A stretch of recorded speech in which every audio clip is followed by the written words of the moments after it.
अभी हमने सिर्फ जैसे प्रिंट फंक्शन को हम और सजा सकते हैं, ठीक है। हमने यहाँ पर सिर्फ डायरेक्ट प्रिंट ये किया ना, अभी हम यहाँ पे लिख सकते हैं कुछ, जैसे printing the value of z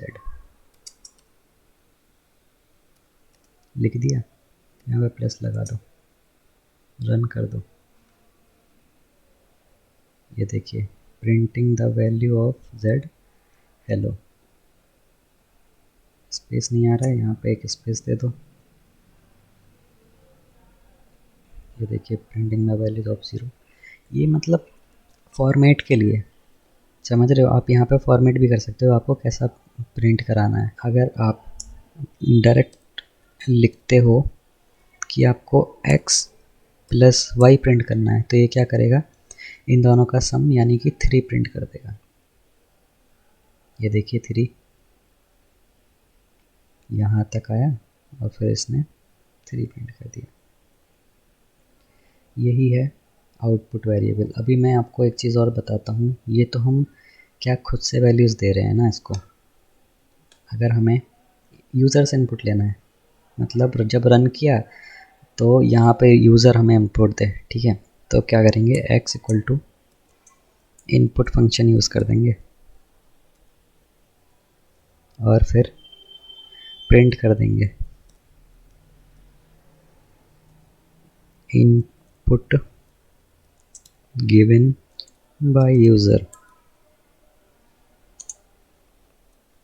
plus क्या इनपुट दिया, x प्रिंट कर देंगे अब हम, ठीक है। अब हम इसको जैसे रन करेंगे ना, तो ये हमसे यहाँ पे इनपुट मांग रहा है कि आपको क्या इनपुट देना है। तो चलिए 54 56 कुछ भी दे दो, एंटर दबाएंगे, input given by user is 56। अभी एक चीज़ और कर सकते हैं, हम प्रिंट करेंगे एंटर द वैल्यू, तो होगा क्या, सबसे पहले ये लाइन प्रिंट होगी, पूछेगा एंटर द वैल्यू। चलिए रन करते हैं, ये देखिए ये रन हुई, ये बोल रहा है कोई भी वैल्यू एंटर करो, तो मैंने 3 कर दी, एंटर दबाएंगे, input given by user is 3। तो मैं ये कहना चाह रहा हूँ, जो भी ये इनपुट फंक्शन है ये हमारा यूज़र से इनपुट लेता है। चेक करेंगे इसका किस टाइप का ऑब्जेक्ट है।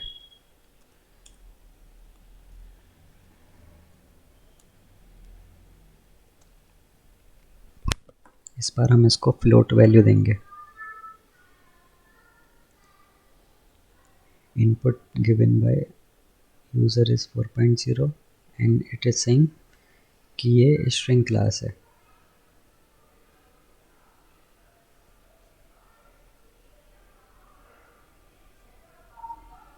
एंटर द वैल्यू 3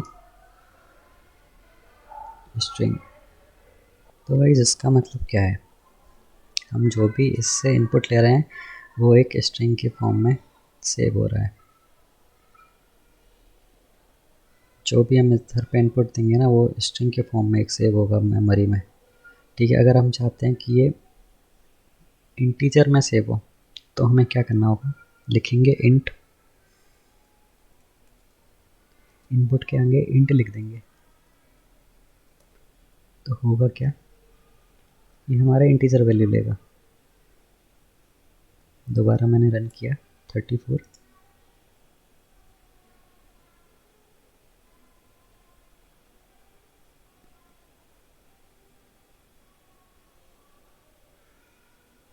तो गाइस अब हम चेक करते हैं कि जो हम इनपुट देंगे उसका टाइप क्या रहेगा।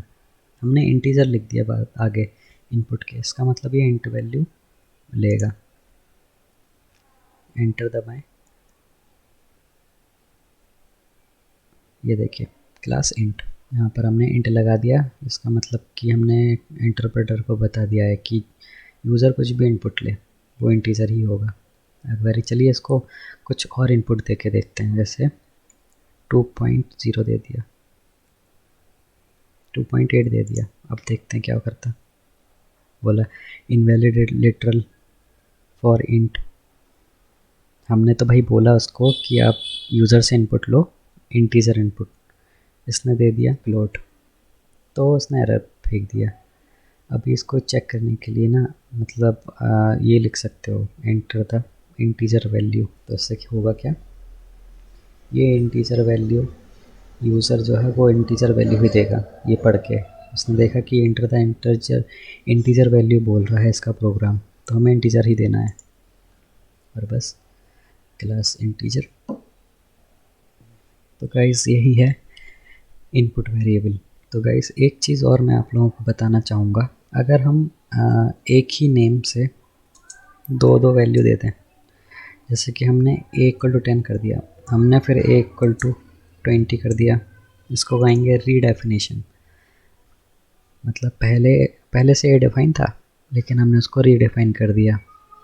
पहले से डिफाइन कैसे था, a=10 ये डिफाइन था, ठीक है। इसको कहेंगे, कमेंट डाल के दिखा रहा हूँ मैं आपको, डिफाइन है, यहाँ पे हो गया रीडिफाइन। तो गाइस अगर अब मैं प्रिंट करूँ a, तो इसका आउटपुट क्या होगा, ज़रा सोचिए और वीडियो पॉज करके कमेंट बॉक्स में कमेंट करिए अभी कि क्या इसका आउटपुट होना चाहिए, फिर मैं आप लोगों को रन करके दिखाता हूँ। तो गाइस अगर आप लोगों ने कर दिया है कमेंट तो अच्छी बात है, नहीं किया तो कोई बात नहीं। चलिए रन करते हैं।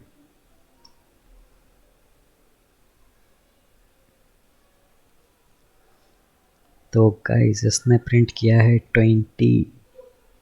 इसका मतलब जो नई वैल्यू आई है वो इसे डिफ़ाइन करेगा।